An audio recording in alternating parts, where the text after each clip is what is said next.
मसीह के ज़िंदा जलाली कातर मुतलक नाम में तमाम बहन भाइयों की खिदमत में मेरा सलाम। खुदावंद का शुक्र करते हैं कि खुदावंद हमें सेहत से नवाजता है, कुव्वत ताकत बख्शता है और हमें मौके फ़राहम करता है कि हम उसकी हजूरी में आएँ, उसके कलाम को सीखें, उससे बरकत पाएँ और उसके नाम को जलाल दें। आए खुदावंद के कलाम में से देखेंगे। मेरे साथ निकालिए आस्तर की किताब, उसका 4 बाब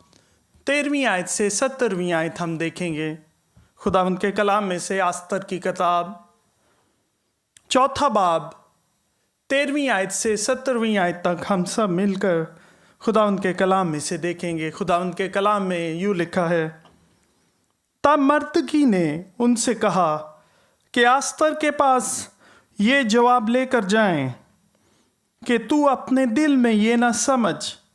कि सब यहूदियों में से तू बादशाह के महल में बची रहेगी, क्योंकि अगर तू इस वक्त खामोशी इख्तियार करे तो खलासी और नजात यहूदियों के लिए किसी और जगह से आएगी, पर तू अपने बाप दादा के ख़ानदान समेत खलाक हो जाएगी। और क्या जाने कि तू ऐसे ही वक्त के लिए सल्तनत को पहुंची है। आमीन। आज जो मैंने टाइटल दिया खुदावंद के कलाम के लिए, सरमन के लिए, God has a plan for your life. खुदावंद का आपकी ज़िंदगी के लिए मंसूबा है। खुदावंद हमेशा अपने लोगों की ज़िंदगी के लिए एक ख़ास मंसूबा रखता है और एक प्लान रखता है। मेरे अजीज़ बहन और भाइयों, अगर हम जब आस्तर की किताब का मुतालिया करते हैं, आस्तर की किताब को पढ़ते हैं, तो हम देखते हैं कि जिस तरह आजकल लोग फ़िल्म, ड्रामे और इस तरह की चीज़ें पसंद करते हैं, आस्तर की किताब के अंदर भी हमें कुछ इस तरह की चीज़ें मिलती हैं, जैसे कि बादशाह है, मलका है, उसके बाद एक विलन आपको दिखाई देता है, और फिर एक ऐसी कहानी है कि जिसमें लोग जो हैं पहले आपको किसी मुश्किल में दिखाई देते हैं और फिर वो उससे रिहाई पाते हैं। मेरे अजीज़ बहन और भाइयों, अगर कोई ऐसा शख्स हो जो कि इस कहानी पर कोई ड्रामा या मूवी बनाना चाहे, तो मेरा ख्याल है कि वो इसको इस्तेमाल करके बड़ी अच्छी तरीके से ऐसी कोई भी मूवी या ड्रामा बना सकता है। मेरे अजीज़ बहन और भाइयों, बाइबल मुकद्दस जब हम देखते हैं, उसमें बहुत से ऐसे लोगों की कहानियाँ शामिल हैं जो बिल्कुल आपको जिस तरह आस्तर की किताब में हम देखते हैं, आम लोग शामिल हैं। बाइबल मुकद्दस जो है आम लोगों की कहानियों से, वाक़यात से भरी पड़ी है। उसी तरह हम भी अगर अपने आप को देखें तो हम भी अपने आप को उन आम लोगों में गिन सकते हैं। मेरे अजीज़ बहन और भाइयों, खुदावंद का कलाम कल, आज और अब तक यकसा ला तब्दील खुद कलाम है। वो कलाम जो आज जिस तरह हमने आस्तर की किताब में से देखने को है, जिस तरह वो उस वक्त आम लोगों की ज़िंदगियों में काम करता, उसी तरह वो आज भी हमारी ज़िंदगी में भी काम करता है। आस्तर की किताब जो है वो 5वीं सदी ईस्वी में लिखी गई, जब फ़ारस का बादशाह अक्सवेरस जो है वो फ़ारस पर सल्तनत कर रहा था। मेरे अजीज़ बहन और भाइयों, अक्सवेरस बादशाह ने 486 से लेकर 465 BC तक फ़ारस पर हुकूमत की। और हम ये देखते हैं कि अक्सवेरस बादशाह जो है वो दारा बादशाह का बेटा था। हमें आस्तर की किताब में कहीं पर भी खुदा के लफ्ज़ का इस्तेमाल नहीं मिलता, लेकिन जब हम इसका मुतालिया करते हैं तो जिस तरह खुदा की रूह पानियों पर जुम्बश करती है, उसी तरह आस्तर की किताब के एक एक सफ़ा पर आपको खुदावंद जो है वो उन तमाम हालात में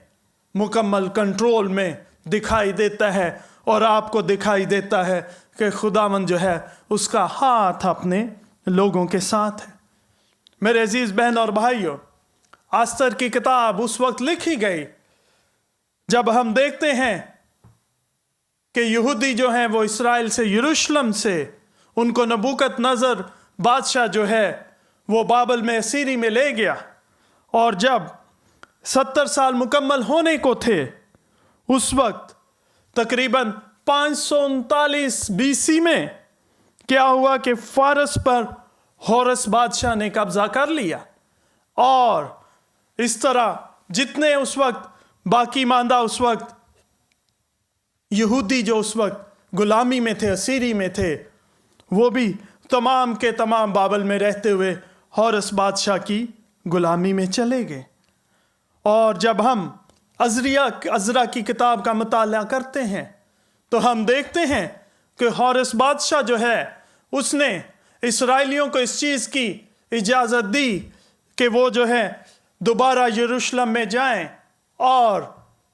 अपने मुल्क को वो दोबारा तामीर कर सकते हैं, वो हैकल को तामीर कर सकते हैं। होरस बादशाह जो है वो अहसवेरोस बादशाह का दादा है। और हम ये देखते हैं कि तारीख हमें बता रही है कि अहसवेरोस बादशाह तक बहुत से यहूदी अभी ऐसे वहाँ पर बाकी बचे थे जो यरूशलेम को वापस नहीं लौटे थे। मेरे अजीज बहन और भाइयों, जब हम दानियल की किताब का मुताला करते हैं उसमें भी हमें इन वाक़यात के मुतालिक मालूम होता है कि किस तरह बाबल में यहूदियों ने, उन्होंने असीरी में ज़िंदगी बसर की। और जब होरस बादशाह ने इस बात की इजाज़त दी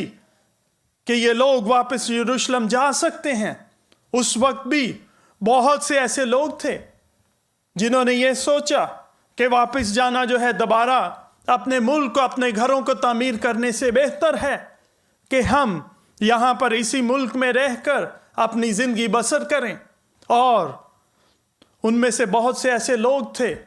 जो कि ज़रूर है कि वो अच्छी पोस्ट पर भी हों। उनमें से एक शख्स का जिक्र हमें आस्तर की किताब में भी मिलता है और वो शख्स है मर्दकी। मर्दकी जो है वो आस्तर का कज़न है, उसका चचाजाद भाई है जिसने आस्तर को पाला। मेरा आपके साथ इस हिस्ट्री को शेयर करने का ये मकसद है कि हम जब खुदावंद के कलाम को सीखते हैं, पढ़ते हैं, तो हमें मालूम होना चाहिए कि किस वक्त कलाम जो है वो अपने लोगों के साथ जब खुदा ने कलाम किया तो उसका बैकग्राउंड क्या था, ये वाक़या कब पेश आया। इसलिए खुदावंद चाहता है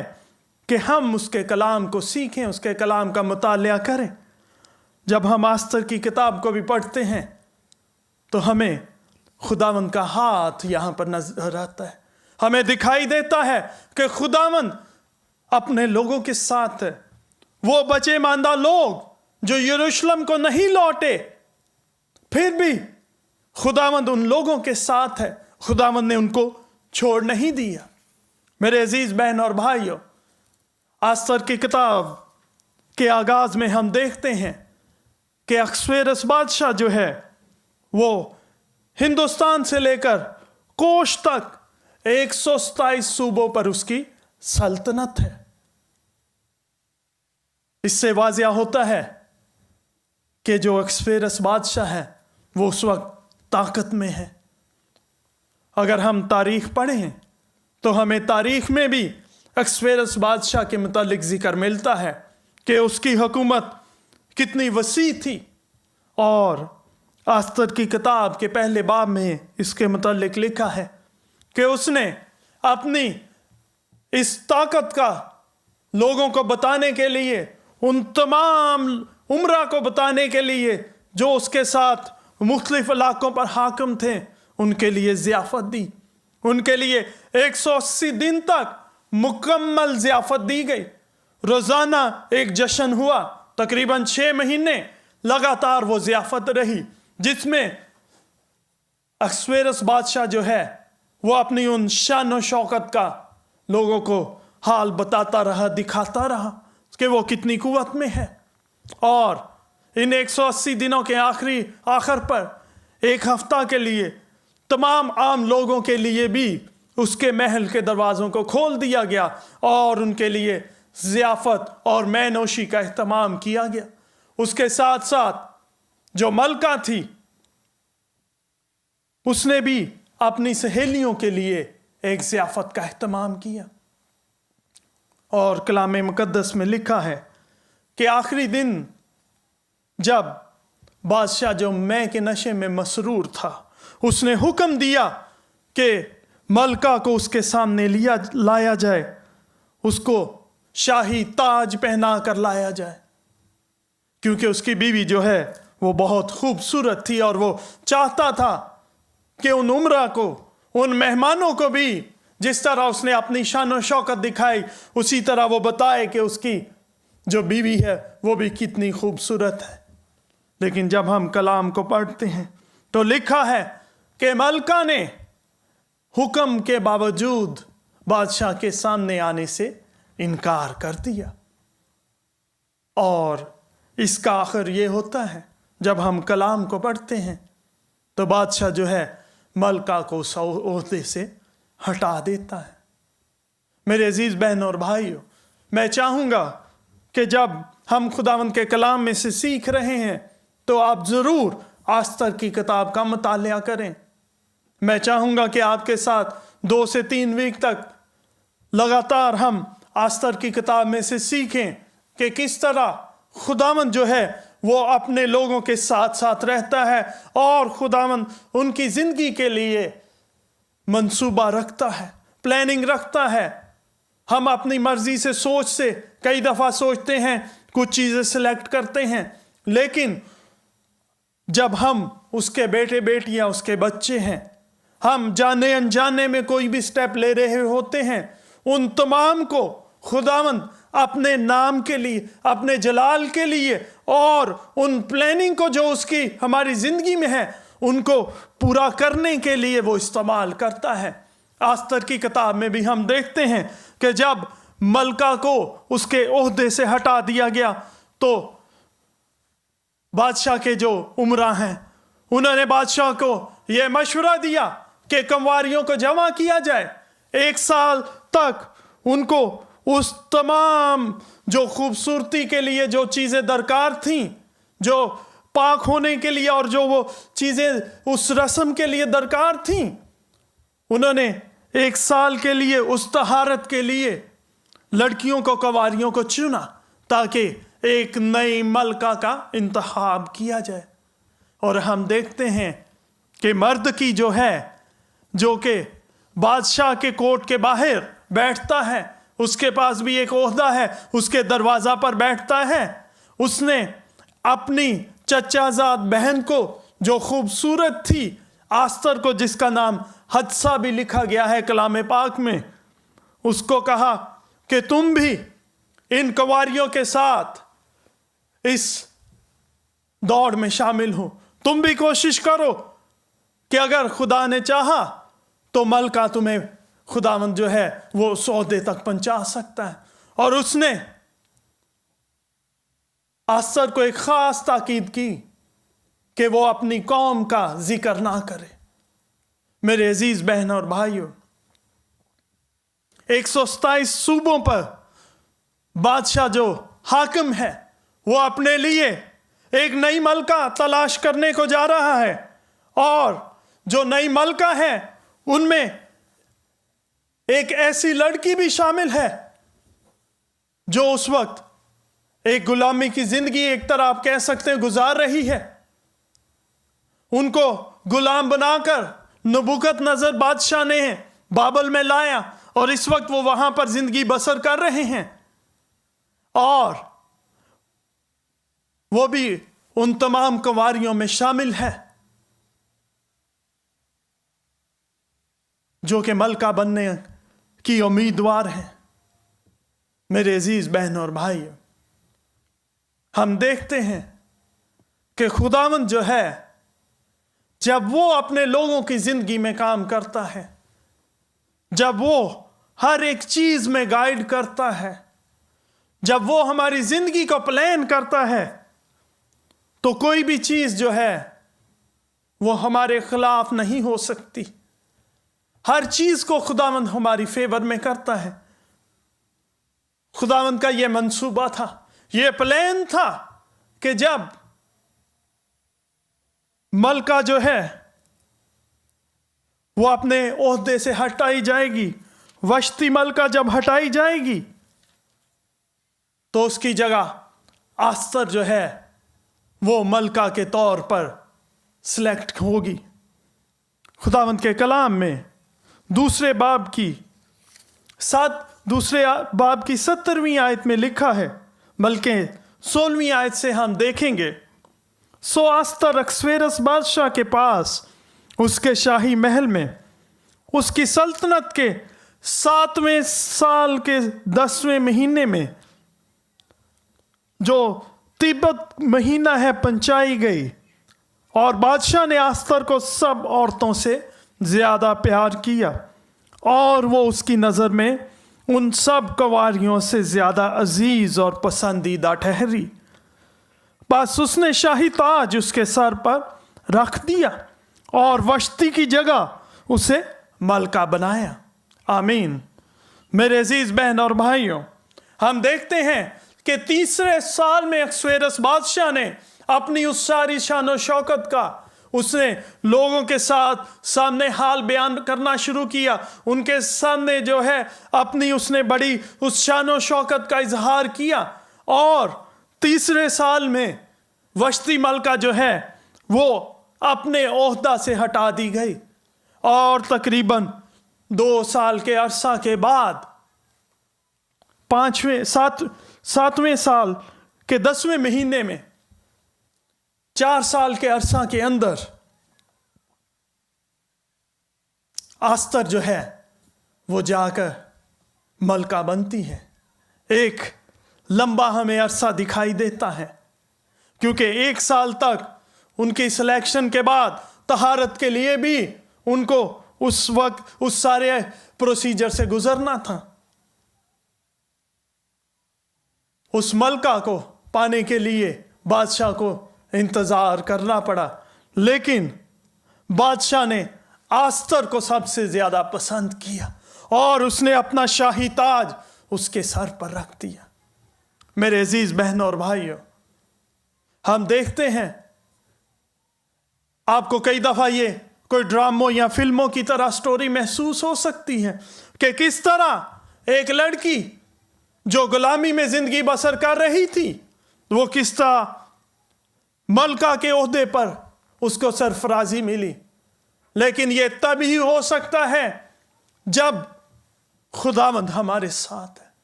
میرے عزیز بہنوں اور بھائیوں، خداوند نے اپنے لوگوں کے ساتھ اس نے وعدہ کیا ہے کہ وہ ان کو برکت دے گا۔ میرے عزیز بہن اور بھائیوں، کئی دفعہ آپ اپنی زندگی میں بھی سوچ سکتے ہیں، جب آپ کسی دوسرے ملک میں ہوتے ہیں، اس وقت اس ملک میں آپ سوچ سکتے ہیں کہ اپنے لوگوں سے دور ہوتے ہوئے، اپنے سے دور ہوتے ہوئے میں مشکل میں ہوں، میں کیوں اس مشکل سے گزر رہا ہوں یا گزر رہی ہوں۔ لیکن خداوند جو ہے اس وقت کو بھی آپ کی زندگی میں دوسرے لوگوں کے لیے استعمال کرنا چاہتا ہے۔ خدا چاہتا ہے کہ اس نے جو اپنا مشن آپ کو دیا ہے، اس نے جس جگہ پر بھی آپ کو رکھا ہے، آپ وہاں پر رہتے ہوئے خداوند کی خدمت کریں، خداوند کی نام کو جلال دینے کے لیے خداوند نے جو آپ کو کام دیا ہے، اس کی خوشخبری کو دوسرے لوگوں کے ساتھ شیئر کریں۔ خداوند چاہتا ہے کہ آپ کی زندگی کے وسیلہ سے جس جگہ پر بھی اس نے آپ کو رکھا، جن سرکمسٹانسز میں بھی رکھا ہے، آپ اپنی زندگی کے وسیلہ سے خداوند کو نام کو جلال دیں۔ جیسے پولس رسول کہتا ہے کہ ہمیں نہ صرف خوشیوں بلکہ مصیبتوں تکلیفوں میں ہر حال میں خوش رہیں اور مسیح کے نام کو جلال دیں۔ ہم آستر کی زندگی میں دیکھتے ہیں کہ وہ ایک یتیم لڑکی ہے، وہ کس طرح اپنی زندگی گزار رہی ہوگی، لیکن خداوند نے اس کو ملکہ کے عہدے پر سرفراز کیا ہے۔ کئی دفعہ آپ شاید سوچ سکتے ہیں کہ میں نے کیوں اس شخص کے ساتھ شادی کی، یا کیوں میں نے اس عورت کے ساتھ شادی کی۔ میرے عزیز بہن اور بھائیو، یہ خداوند کی مرضی تھی، یہ خداوند کا پلان ہے کہ وہ آپ کو دوسروں کے لیے، آپ کے ساتھ جو خداوند نے جس کو جوڑا ہے اس کے لیے استعمال کرنا چاہتا ہے، اپنے خاندان کے لیے استعمال کرنا چاہتا ہے، اپنی سوسائٹی کے لیے استعمال کرنا چاہتا ہے۔ کئی دفعہ بہت سے بہن بھائی ہیں، وہ سوچتے ہیں کہ میں یہ نوکری، یہ جاب میں کیوں کر رہا ہوں، شاید مجھے اپنا کام تبدیل کر لینا چاہیے۔ میرے عزیز بہن اور بھائیوں، خداوند چاہتا ہے کہ اس نے جو کام آپ کو سونپا ہے، جس جگہ پر بھی خداوند نے آپ کو رکھا ہے، خداوند چاہتا ہے کہ اس ایریا کو یوز کرتے ہوئے، اس موقع کو یوز کرتے ہوئے، ان حالات کو یوز کرتے ہوئے آپ خداوند کے نام کو جلال دیں۔ آستر کی زندگی میں بھی ہم دیکھتے ہیں، آستر نے بھی کبھی نہیں سوچا ہوگا کہ وہ ملکہ بنے گی، لیکن یہ خدا کی مرضی تھی، یہ ایک خدا کا پلان تھا جس نے آستر کو ملکہ بنایا، کیونکہ خدا جانتا تھا کہ آگے جا کے جب حالات اس کے لوگوں کے لیے منفی ہوں گے، ان کے خلاف ہوں گے، تو اس وقت آستر جو ہے وہ اپنے لوگوں کے لیے اٹھ کھڑی ہوگی اور بادشاہ کے سامنے جا کر ان کے لیے درخواست کرے گی۔ میرے عزیز بہن اور بھائیوں، خداوند چاہتا ہے کہ ہم بھی اپنی زندگی میں خداوند کے پلان کو دیکھتے ہوئے، جس حالات میں خداوند نے ہمیں رکھا ہے، اس کا شکر ادا کرتے ہوئے خداوند کی مرضی کے مطابق اپنی زندگی کو بسر کریں۔ آمین۔ جب آستر ملکہ بنتی ہے، اس کے بعد ہم دیکھتے ہیں کہ تیسرے باب میں لکھا ہے کہ اخشویروس بادشاہ نے، جو اجاجی حمداتا کا بیٹا حامان ہے، اس کو اس نے سرفراز کیا، اور جتنے عمرہ تھے ان سب سے اوپر اس کو اعلیٰ درجے کی کرسی مہیا کی، اس کو سرفراز کیا۔ سب سے اعلیٰ مقام بادشاہ کے بعد حامان کا تھا، اور جتنے لوگ بادشاہ کے دربار کے باہر اس کے گیٹ پر بیٹھتے تھے، جب حامان وہاں سے گزرتا تھا تو وہ جھک کر اس کو سجدہ کرتے تھے۔ اور جیسے شروع میں ہم نے خدا ان کے کلام میں دیکھا کہ مرد کی جو ہے وہ بادشاہ کے دروازے کے باہر بیٹھتا تھا، اس کا بھی عہدہ تھا، لیکن مرد کی جو ہے وہ حامان کو جھک کر سجدہ نہیں کرتا تھا، کیونکہ وہ جانتا تھا کہ اس کو صرف اور صرف سجدہ ایک باپ کو کرنا ہے، خدا کو کرنا ہے، اس کے علاوہ اس نے کسی کو سجدہ کرنا گوارا نہیں کیا۔ اور ان تمام لوگوں نے جو اس کے نزدیک تھے، جب یہ دیکھا تو انہوں نے حامان کو اس بات کی خبر دی کہ ایک یہودی جو ہے، جو بادشاہ کے دروازہ پر بیٹھتا ہے، وہ تجھے سجدہ نہیں کرتا۔ جب حامان کو مردکی کی قومیت معلوم ہوئی تو میرے عزیز بہن اور بھائیوں، حامان نے نہ صرف مردکی کو ختم کرنا چاہا، بلکہ اس نے تمام یہودی قوم کا خاتمہ کرنے کا منصوبہ بنایا، اور اس نے بادشاہ کو کہا، تیسرے باب کی 9ویں آیت میں لکھا ہے، اگر بادشاہ کو منظور ہو تو ان کو ہلاک کرنے کا حکم لکھا جائے، اور میں تحصیلداروں کے ہاتھ میں شاہی خزانوں میں داخل کرنے کے لیے چاندی کے 10,000 توڑے دوں گا۔ میرے عزیز بہن اور بھائیوں، حامان نے پورا منصوبہ بنایا۔ اس نے بادشاہ کو بتایا کہ تیری ریاست کے اندر ایک ایسی قوم ہے جو کو تیرے قوانین کو نہیں مانتی اور تیرے حکموں پر نہیں چلتی، اس لیے یہ تیرے لیے خطرے کا باعث ہے. اگر تو چاہے تو ان کا خاتمہ کیا جائے اور اس کے بدلے میں تجھے 10,000 چاندی کے توڑے دوں گا. اس کے جواب میں بادشاہ جو ہے وہ اس کو کہتا ہے کہ تیری رقم تیرے پاس رہے، اور وہ اپنی انگوٹھی جو ہے وہ اس کو دیتا ہے کہ اس کے ذریعے وہ قانون، وہ حکم لکھا جائے کہ جہاں جہاں پر یہودی اس کی سلطنت میں بس رہے ہیں ان کا خاتمہ کیا جائے. میرے عزیز بہن اور بھائیوں، خداوند کے کلام میں لکھا ہے 12ویں آیت میں یوں لکھا ہے، تب بادشاہ کے منشی پہلے مہینے کی 13ویں تاریخ کو بلائے گئے، اور جو کچھ حامان نے بادشاہ کے نوابوں اور ہر صوبہ کے حاکموں اور ہر قوم کے سرداروں کو حکم کیا اس کے مطابق لکھا گیا. صوبہ صوبہ کے حروف اور قوم قوم کی زبان میں شاہ اکسویرس کے نام سے یہ لکھا گیا، اور اس پر بادشاہ کی انگوٹھی کی مہر کی گئی. میرے عزیز بہن اور بھائیوں، جس چیز پر بادشاہ کی انگوٹھی کی مہر ہو جائے وہ چیز بدل نہیں سکتی تھی. ہم دیکھتے ہیں کہ یہودیوں کو ختم کرنے کے لیے، ان کے خاتمہ کے لیے حامان نے پورا منصوبہ بنایا، اور اس کو بادشاہ کی انگوٹھی کے ساتھ اس نے مہر بھی کیا. اس وقت پوری کی پوری جو یہودی قوم ہے وہ اس وقت ایک سوگ کی شکل میں دکھائی دیتی ہے. اگر ہم دیکھیں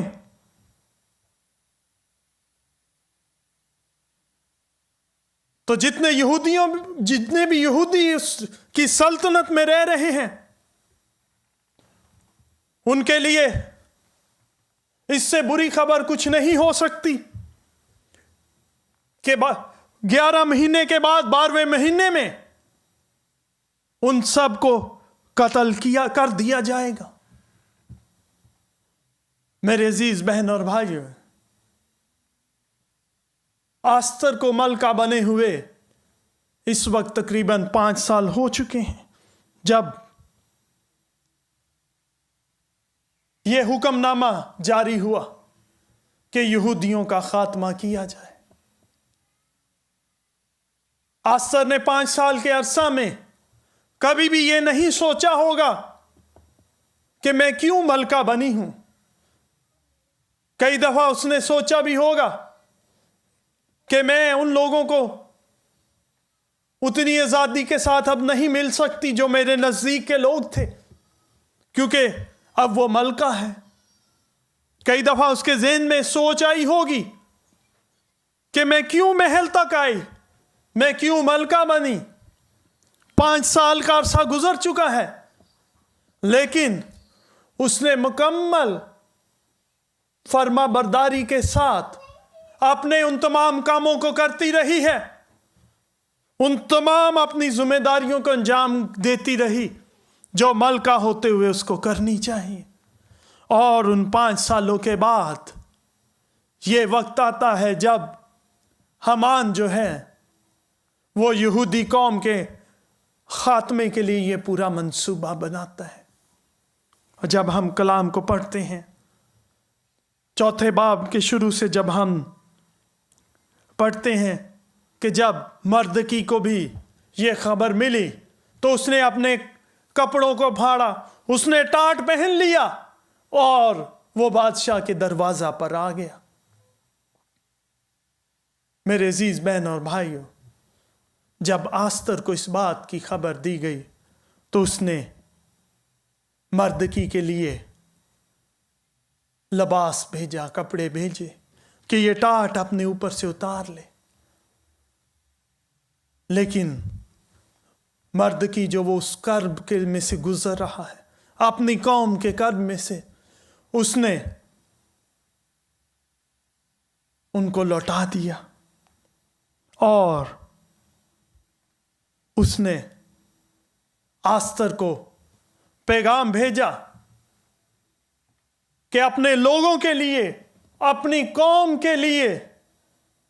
बादशाह से दरखास्त करे, क्योंकि हामान ने 10,000 चांदी के तोड़ों में तमाम यहूदी कौम को बेच दिया है कि उनको इस तमाम उसकी सल्तनत से उनका नामो निशान मिटा दिया जाए। मेरे अजीज बहन और भाइयों,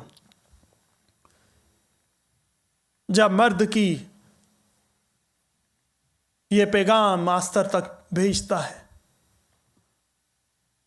तो आस्तर अपने ख्वाजा सरा के हाथ में दोबारा मर्द की के पास क्या पैगाम भेजती है कि कोई शख्स भी बादशाह की बारगाह के अंदर उसकी इजाजत के बगैर दाखिल नहीं हो सकता। और मुझे भी 30 दिन हो गए हैं कि बादशाह ने नहीं बुलाया, और अगर कोई बादशाह की इजाजत के बगैर उसके हजूर में दाखिल होता है तो अगर बादशाह अपना सुनहरी असा नहीं उठाकर उसकी तरफ करता तो उसको अपनी जान से हाथ धोने पड़ते हैं।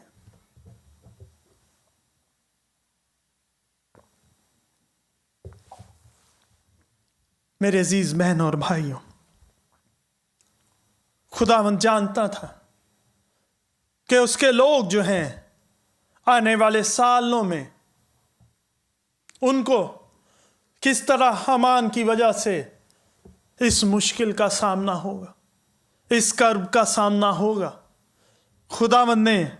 उसका इंतज़ाम पहले ही कर दिया और खुदावंद ने आस्तर को मलका बनाकर उस महल तक पहुंचाया।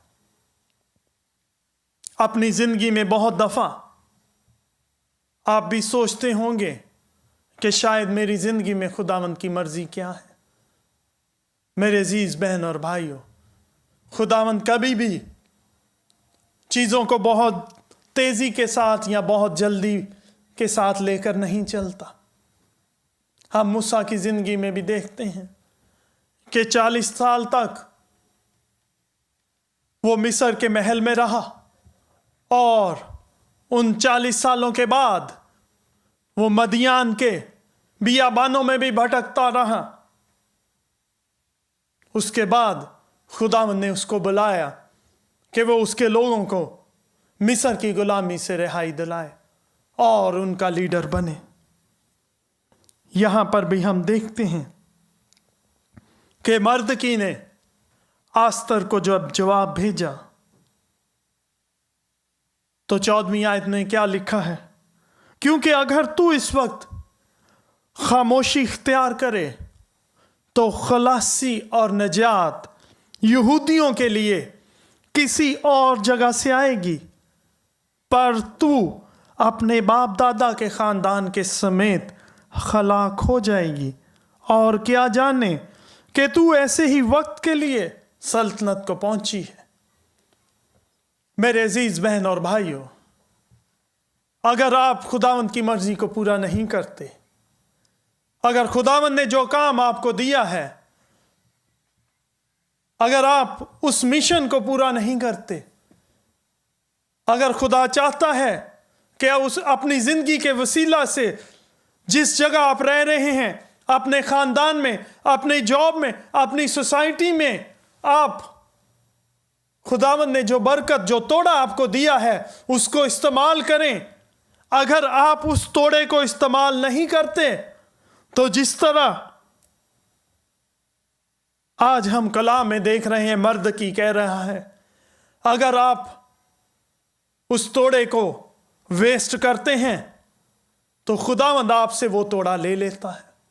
और उसकी जगह वो किसी और को इस्तेमाल करता और बरकत देता है। यही बात आज हम कलाम में देखते हैं कि मर्दकी ने भी आस्तर को यही बात कही कि तू ये मत सोच कि महल में तू बची रहेगी, बल्कि खुदा जो है अपने लोगों की रिहाई के लिए किसी और को भी इस्तेमाल कर सकता है और क्या जाने कि तू इसी वक्त के लिए महल में मलका बनकर पहुंची थी। मेरे अजीज बहन और भाइयों, खुदावंद ने आपको जो ओहदा भी दिया है, जिस जगह पर भी आपको रखा है, खुदावंद चाहता है कि वहां पर रहते हुए आप दयानतदारी के साथ खुदावंद ने जो आपको बरकत दी है, जो आपको प्लानिंग आपकी जिंदगी में दी है, उसको अपने लोगों के लिए इस्तेमाल करें। मैं चाहूंगा कि आखिर में हम खुदावंद के कलाम में से एक हवाला को देखेंगे। मत्ती रसूल की अंजील उसका 25वां बाब और 21वीं आयत हम देखेंगे। मत्ती 25वां बाब और उसकी 21वीं आयत में यूं लिखा है,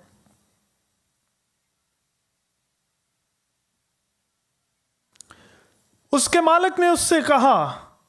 आए अच्छे और दयानतदार नौकर, शाबाश, तू थोड़े में दयानतदार रहा, मैं तुझे बहुत चीज़ों का मुख्तार बनाऊंगा, अपने मालिक की खुशी में शरीक हो। आमीन। मेरे अजीज बहन और भाइयों, खुदावंद चाहता है कि जो तोड़ा उसने आपको दिया है, जो बरकत उसने आपको दी है, उसको आप